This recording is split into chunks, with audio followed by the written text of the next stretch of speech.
Многие считают, что профессия библиотекаря скромна, незаметна и проста. Но только сами сотрудники библиотеки знают, что профессионалам в этом деле быть очень и очень непросто. Наша передача «Увлеченные профессии» именно о профессионале своего дела, о человеке, отдавшем более 30 лет библиотечной системе, о Зое Сергеевне Ильчук. Она руководитель Ленской районной сети библиотек. Начинала свой профессиональный путь героиня нашего репортажа с рядового сотрудника. Благодаря своему самоотверженному труду, любви к профессии, женщина постепенно поднялась по карьерной лестнице, и сегодня она на самом ее верху. Историей своей жизни Зоя Сергеевна поделилась с нашей съемочной группой. Изначально Зоя Сергеевна, честно рассказывает, вовсе не планировала становиться библиотекарем. Скорее, ее мысли были направлены в сторону других специальностей. Родилась, выросла женщина в Новосибирске. Родители из сферы искусств. И папа, и мама работали во Дворце культуры. Мама готовила, проводила массовые мероприятия, пела в народном хоре «Ваталинка». А папа музыкант, он и музыку писал, и был руководителем вокально-инструментального ансамбля. Все эти коллективы, они работали во Дворце культуры Чкалова. Я с 3 месяцев росла в этом дворце. В 4 года открылась студия хореографического танца. И поскольку меня надо было куда-то пристраивать, пока мама работает, то меня вот в хореографический класс регулярно и выпихивали. Так я встала к станку. Но с балетом не сложилось. Родители попытались усадить дочь за фортепиано, но и тут не пошло. В принципе, я вот росла такой активисткой-пионеркой, поскольку мама проводила еще и всевозможные пионерские крупные мероприятия, и городского, и областного значения, то кого используют работники культуры, когда нужно кого-нибудь срочно выпихнуть на сцену? Своих детей. И вот я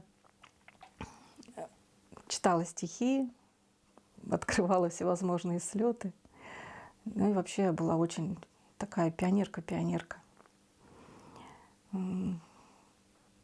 Когда у девочек начинались там какие-то романтические мысли, то у меня были пионеры-герои в голове.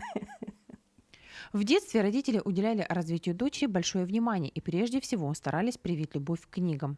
Это им полностью удалось. Читала Зоя всегда много. Выучилась я на того, о ком вообще даже не мечтала, не подозревала. У меня семья читающая, очень читающая. И для нас было читать так же естественно, как дышать. Но связывать свою жизнь из-за этого с книгой, конечно, мне в голову не приходило. Я мечтала о том, что я буду артисткой или еще кем-то. Космонавтом я хотела, например, в детстве быть, да. Вот почему бы действительно не пойти в космонавты?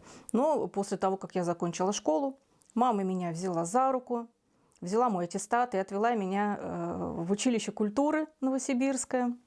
После девушка отправилась в Омск, где продолжила свое образование в филиале Алтайского государственного института культуры. После 3 лет обучения она стала специалистом с высшим библиотечным образованием.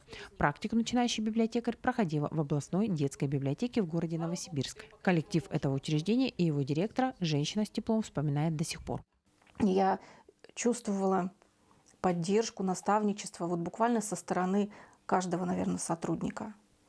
А сама такая дурная была. Я помню, перед маминым днем рождения мне нужно было срочно довязать ей кофту. И представляете, я это вязание приволокла на работу. И я сидела и вязала. Вот сейчас мне скажи, что вот так можно поступить, да, я, конечно, пальцем у виска покручу, вы с ума сошли. А мне даже в голову не приходило, что так нельзя делать. И ведь мне никто не сделал замечаний, меня просто оставили в покое. Ну, довязывай ты свою кофту. Я ее довязала, мама была очень довольна, но до сих пор у меня вот такое чувство вины, что я себе позволила на работе сидеть и вязать, и в то же время чувство восхищения своими сотрудниками, что они вот к молодой дурочке отнеслись с пониманием, что маму я поставила выше работы. Но в родном Новосибирске жить и работать девушке было не суждено. Но суждено было встретить своего будущего мужа, родом из Ленска, влюбиться и отправиться за ним в суровую Якутию. Так, с 1996 года семья Ильчуков прочно обосновалась в Ленске. И мы приехали на спутник в квартиру его бабушки. в 4-квартирном доме на улице Крайней. Удобства все не в доме, зато есть электричество. Научилась печку топить. Там у нас Анечка родилась. Сначала я работала недолго, 3 месяца в детском саду, там на Звездном Рябинушке. А когда я узнала о том, что в детской библиотеке есть вакансия, естественно, я туда рванула. Прошла собеседование с Верой Владимировной, и она меня взяла с испытательным сроком в детскую библиотеку. В суровой Якутии было сложно, но мысли вернуться домой, в Новосибирск, у женщины не возникало. Семья превыше всего. С трудностями приходилось мириться. Теперь Ленск для героини нашей передачи – родной дом. Вот он, наш уютный Ленск, небольшой. В последнее время он очень меняется, он хорошеет. Все такое здесь родное. Пока до работы дойдешь, несколько раз поздороваешься с людьми. Вот для меня это очень ценно. Профессия библиотекаря, как считают многие, проста, скромна и незаметна. Но это далеко не так. Как и в любой другой, здесь тоже масса сложностей. И профессионалам в этом деле быть далеко не просто. Сотрудник этого учреждения проводит большую работу с фондом. Он должен быть постоянно в курсе той литературы, которая выходит и которая пользуется спросом. Он должен разбираться в предпочтениях и вкусах читателей. Необходимо уметь советовать из нескольких книг разных писателей одну. Библиотекарь обязательно должен быть книжным экспертом. Только тогда его можно назвать профессионалом своего дела. Помимо этого, нужно вести постоянную работу по статистике, ведь в этом деле важны контрольные показатели по читателям, по книговыдаче и по посещению библиотеки.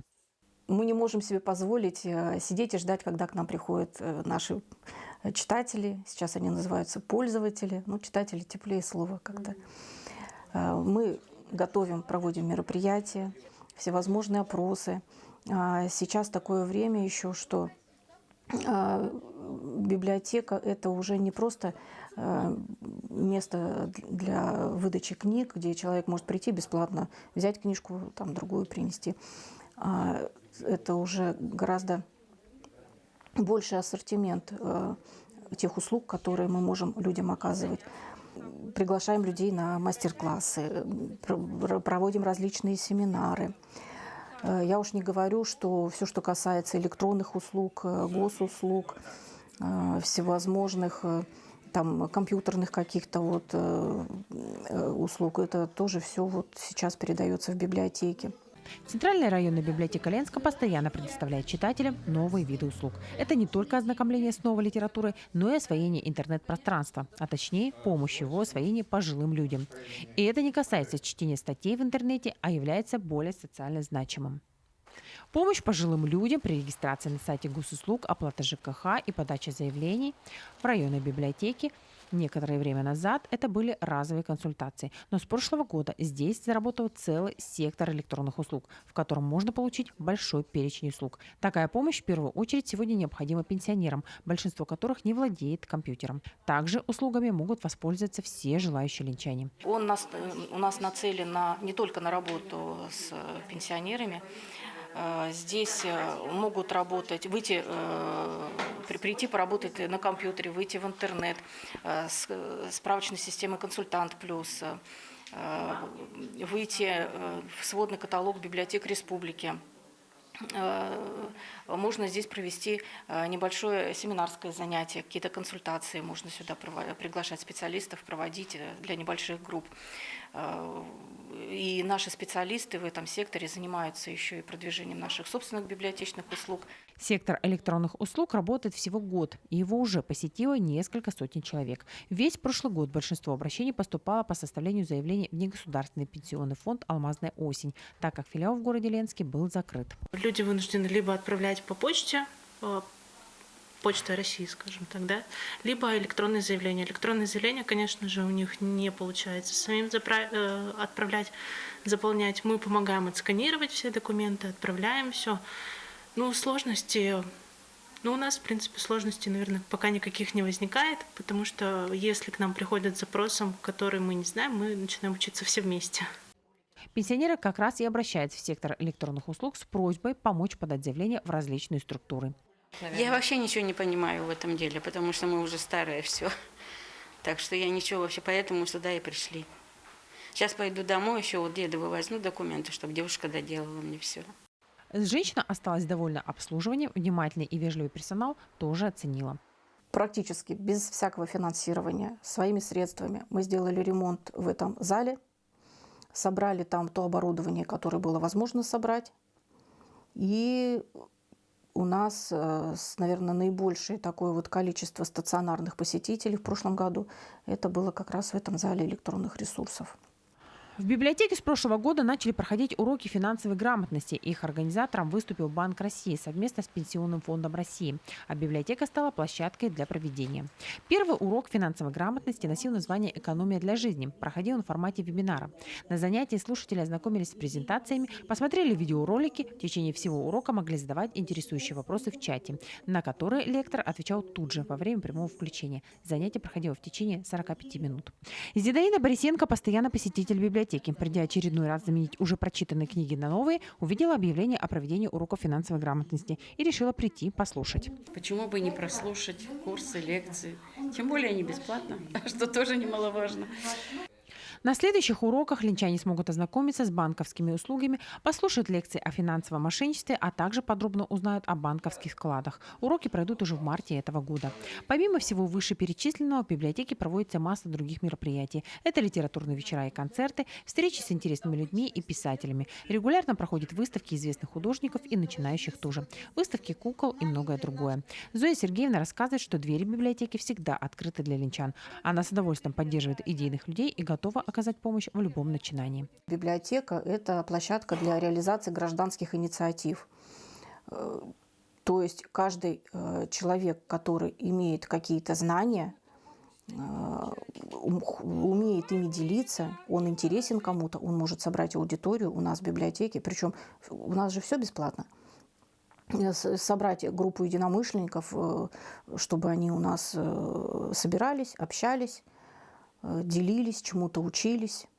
Безусловно, в библиотечном деле масса плюсов. Во-первых, это работа с людьми. Живое общение ничто в жизни не заменит. Героиня нашей передачи признается, что ей интересно общаться с читателями, советовать им книги, узнавать их мнение о прочитанном. А чтобы посоветовать, нужно знать о книге все самому. Директор библиотеки знает. Прочитать-то все невозможно.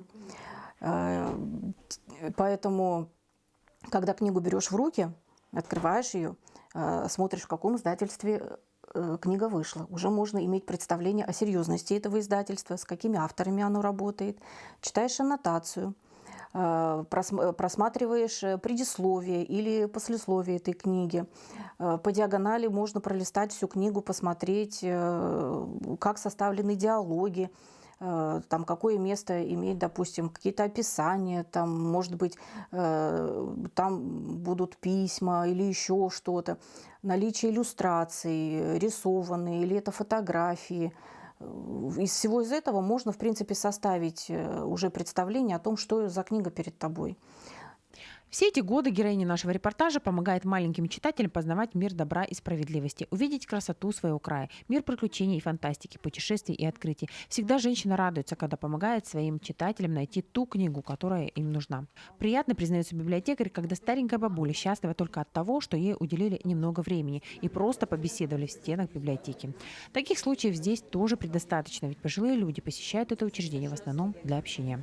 Часто приходят в библиотеку и дети. Несмотря на то, что сегодня технологии стали современные, книги электронные, многие из них, как и взрослые, продолжают любить читать бумажные книги. Одно время были и те, кто говорил, что теперь будут читать только с планшетов и электронных книг, но эта мода быстро сошла на нет. Сегодня ходить в библиотеку модно и престижно. Но до нашего маленького городка эта мода пока не дошла. Но Зоя Сергеевна уверена, что она уже на подходе. Я уверена, что через несколько лет эта мода придет и сюда, к нам. Посмотрите, как работает наш музей. Они очень быстро нашли свою аудиторию, и эта аудитория приводит своих знакомых, друзей, и они не боятся никаких новых форм работы. Вот так же стараемся работать и мы. Но книга – это такой специфический, не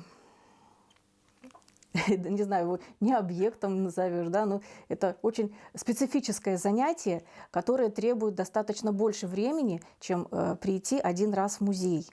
Если ты ходишь в библиотеку, то, ну, допустим, если ты читаешь, то это нужно иметь какое-то количество личного времени свободного, чтобы его посвящать чтению. Для некоторых людей Вот я говорю, как вот в моей семье, это было очень естественно. Человек не может без книг, что бы ты ни делал. И такие читатели всегда будут.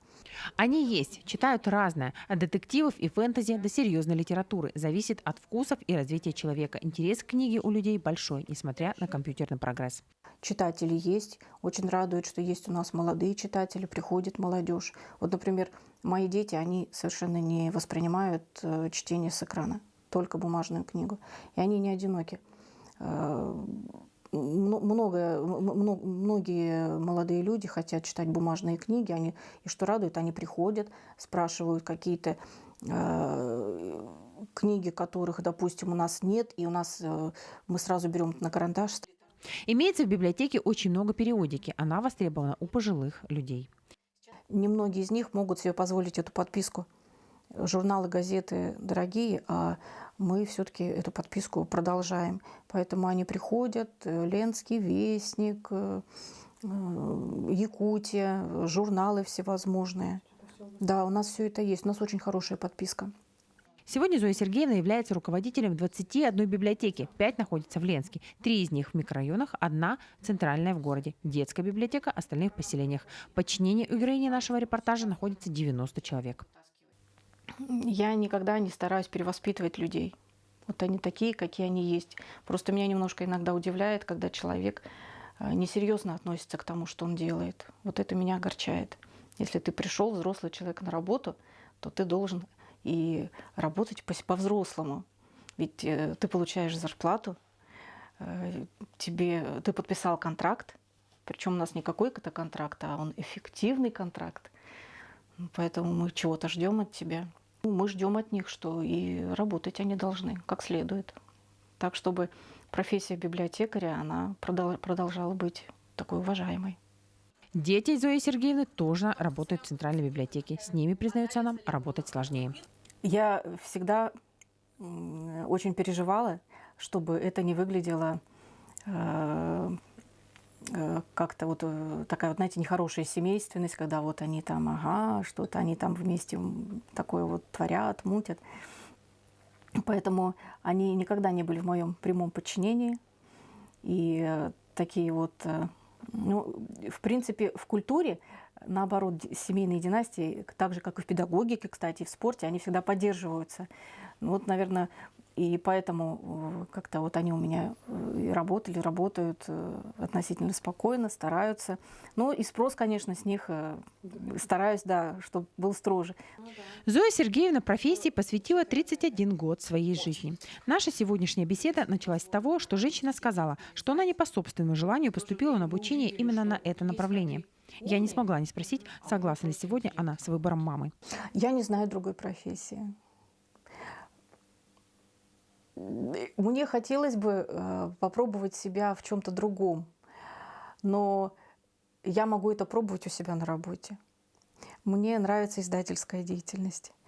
Когда у нас появился первый компьютер в детской библиотеке, и мы могли себя попробовать в издании каких-то книжных закладок, буклетов, информационных листков. Это было так интересно. С Зоей Сергеевной мы работаем более 15 лет. Как руководитель она замечательный, чуткий человек. Дай Бог, таких руководителей пожелаю каждому. Это человек достойный, как человек в личном плане. Человек очень отзывчивый. Человек всегда поинтересуется проблемами, всегда придет на помощь. Ну, я могу о ней сказать только добрые, теплые слова. Она прекрасный семьянин, у нее замечательная семья, замечательные дети. Я об этом человеке могу говорить долго, и только положительное, и только хорошее.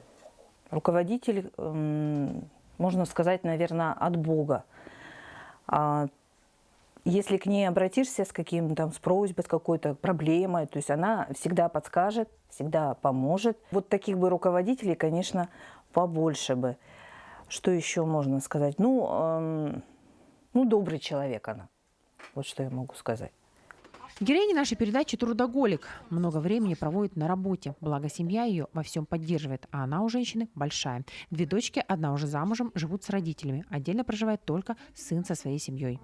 Нам, в принципе, комфортно за счет того, что мы не ходим друг у друга по головам. У каждого есть какой-то свой уголочек, где можно посидеть, перевести дух.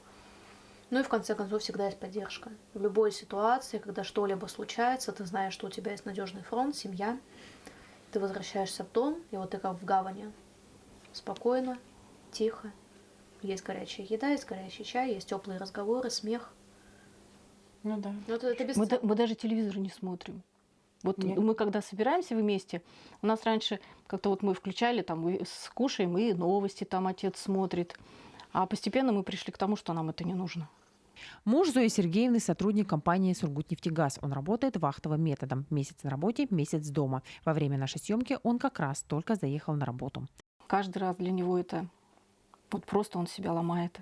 Он настолько семейный человек, настолько он домашний человек. Вот ему надо, чтобы все были рядом, он каждый день звонит, ему все надо держать в курсе. Я как-то в этом отношении спокойнее. Вот у меня если все на душе спокойно, я знаю, что значит у него все в порядке. Я вот как-то чувствую это. Значит, он там здоров, у него все идет как надо. Но он же будет звонить, ему надо без конца вот это подтверждение, что все идет как надо. Ну, естественно, он уезжает, и тут начинается у нас, ломаются розетки, что-то у нас там происходит, как будто специально все ждет. Один раз он уехал, и в тот же день нас рухнул карниз, который никогда не падал. Все с ним было замечательно. Что случилось, непонятно. Но буквально он за порог, у нас падает карниз. Через 2 дня второй карниз упал. Ни разу карнизы Да. не падали. Здесь вот просто полтергейст какой-то. Карниз помог починить друг семьи. Зоя Сергеевна признается, что с друзьями им с мужем повезло. А друзья, в свою очередь, очень дорожат семейством Ильчук. Подруга Валентина Митенкова рассказала, что Зоя Сергеевна сама очень добрый и отзывчивый человек, поэтому и люди на ее жизненном пути встречаются такие же. Она действительно великая, потому что она всегда придет на помощь. Действительно, с ней такое взаимодействие на протяжении многих лет. А дружим мы 20 сколько-то лет. Никто, в принципе, не считал, сколько мы дружим, но дружим мы очень давно. Наша дружба началась в 90-х годах, когда были совсем тяжелые времена. Кто помнит эти времена, те знают. На стол поставить было нечего. Друг к другу ходили в гости. На что мы могли прийти в гости тогда? У Зоечки была хлебопечь. Вот я сейчас вспоминаю, была хлебопечь, и мы заводили тесто на этой хлебопечи, собирались все, стряпали обычные рогалики. Тесто с сахаром ставили в духовку, мы приносили много молока, и мы вот так вот мы встречались. Там какие-то рогалики, какие-то котлеты, из овсянки делали котлеты. Это было интересно, замечательно. Мы тогда не унывали, были молодые. И наша дружба крепла. Крепла с каждым годом. Зоя Сергеевна стала крестной мамой дочки ее подруги. Она с детства прививала ребенку любовь к чтению. На каждый праздник женщина дарила своей крестнице книги. Сегодня девочка выросла, ей 16, и она очень любит читать. Дочери сейчас 16 лет, у меня читающий ребенок. Что сейчас в эти дни? Очень большая редкость. В основном сейчас молодежь на гаджетах, на чем-то еще. И когда я спрашиваю свою дочь: Вик, что тебе подарить на день рождения или на какой-то праздник? Она отвечает: книги. Я пытаюсь ей как-то парировать. Может, давай что-то другое. Или говорю: у нас же есть электронная книга. Давай закачаем тебе на электронную книгу все, что можно. Все книги, которые ты хочешь. Она говорит: мама, ты не понимаешь, они же пахнут по-особенному. Вот такую любовь к книгам привила моя подруга Зоенька и ее теперь крестная мама Виктории. В доме нашей героини тепло и уютно. Эту обстановку создают, конечно же, люди. Вместе с семьей Ильчук, к сожалению, она была не в полном сборе, мы пили чай и долго разговаривали. Из беседы мы узнали много интересного об этой скромной семье. Частью услышанного хочется поделиться со зрителями. В этот вечер глава семьи, как мы уже сказали, не смог присутствовать при съемке. Но о нем было много сказано и детьми, и женой. Образ заботливого, работящего, любящего мужа, отца сразу предстал перед нашими глазами. С мужем мне повезло. Он мой характер понял, принял, и он как-то со мной управляется. Он умеет делать все. Вот я не знаю, чего бы он, наверное, на коне вот только он не очень хорошо ездит, а так все, что нужно делать по дому, по хозяйству, он очень любит строить, очень любит плотницкое дело. Сам освоил сварку. Вот как раз дом, это вот то его царство, где он может всю свою вот эту вот любовь к рукоделию, к мужскому, он может ее приложить, и он все делает своими руками. Мебель он делал сам. Из старой мебели он там что-то переделывал. Кровать у детей была двухъярусная, которую он сам сварил, там щиты положил, такие кровати были крепкие, массивные. Шкафы, кухонные диванчики. Вот мы сейчас сидим на кухонном диванчике, это делал он. Даже и не скажешь, что вот такая вот самоделка. Для детей, рассказывает Зоя Сергеевна, отец – это праздник. Он продолжает их баловать, несмотря на то, что они уже взрослые. Его возвращение с работы семья всегда ждет с нетерпением. За стол, кстати говоря, тоже без него никто не садится. Для детей Зоя Сергеевна не только мама, но и подруга. Это тот человек, к которому они обращаются за помощью, поддержкой. Она всегда выслушает, даст совет, успокоит. В маме всегда какую-то такую поддержку искал, находил. Особенно в те же школьные годы. То есть школу не любил.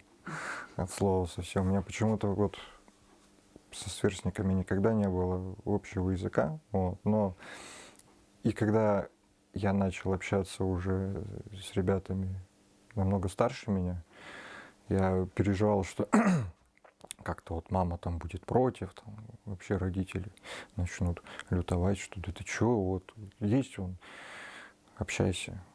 Вот. Ну, как-то у меня родители очень спокойно к этому отнеслись. Более того, у меня мама почему-то вот с моими друзьями находила общий язык. Мне мать что могла дать для этого, она дала. Да, там были какие-то разногласия в каких-то моментах, но я прекрасно понимаю, что все делалось для меня, делалось для того, чтобы я стал человеком, чтобы у меня, в принципе, в жизни все было. В большом доме нашей героини есть много интересных уголков. Самый трогательный – это тот, где на стене висят старые фото тех, кого уже нет рядом. Бабушка, дедушка и, конечно, родители Зои Ильчук, по которым она очень скучает. Дедушка ветеран войны.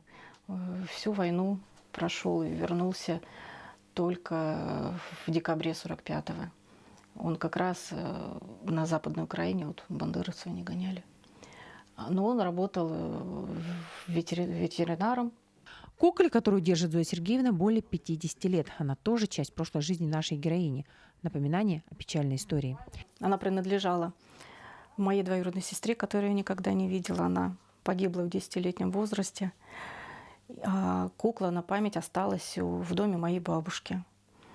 И вот потом она попала ко мне. Мы немножко ее отреставрировали. Я ей платье шила. И вот когда собираемся мы летом поехать к родственникам, к родителям вот этой двоюродной сестры, к маминой сестре, я хочу отвезти эту куклу и уже передать ей, потому что все-таки она должна быть у них в семье. Большая библиотека у Зои Сергеевны и дома. На полках высокого стеллажа аккуратно стоят книги различных жанров. Какие-то достались женщине от мамы, какие-то приобретала сама. Но здесь собраны самые ценные. Это бабушкина кулинария. Мы с двоюродными братьями, сестрами, когда к ней приезжали, пока там взрослые чем-то занимались, мы открывали кулинарию и говорили: это я, это мое, это мое. Готовите отсюда какие-то? Да что вы? Нет, не готовим. Но она вот именно цена своими иллюстрациями, тем, как она составлена. Это вот советская кулинария. Несколько часов мы были в гостях у Ильчук. И все это время 4 кота так и крутились около хозяйки, не отходили ни на минуту. И она поведала нам историю каждого из них. Все, кроме одного, были подобраны с улицы. Только человек с широкой душой мог взять домой брошенных животных. У меня дочь ветеринарный фельдшер. Мне кажется, это очень многое объясняет. У нее любовь к животным очень рано стала проявляться. И из-за этого вот Вот Степочке у нас уже 12 лет, он у нас еще в квартире появился.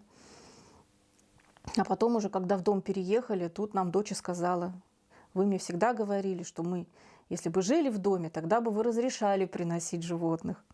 Ну а теперь уже мы живем в доме, и у нас нет аргументов против. И вот они заводятся. Из приюта, с улицы.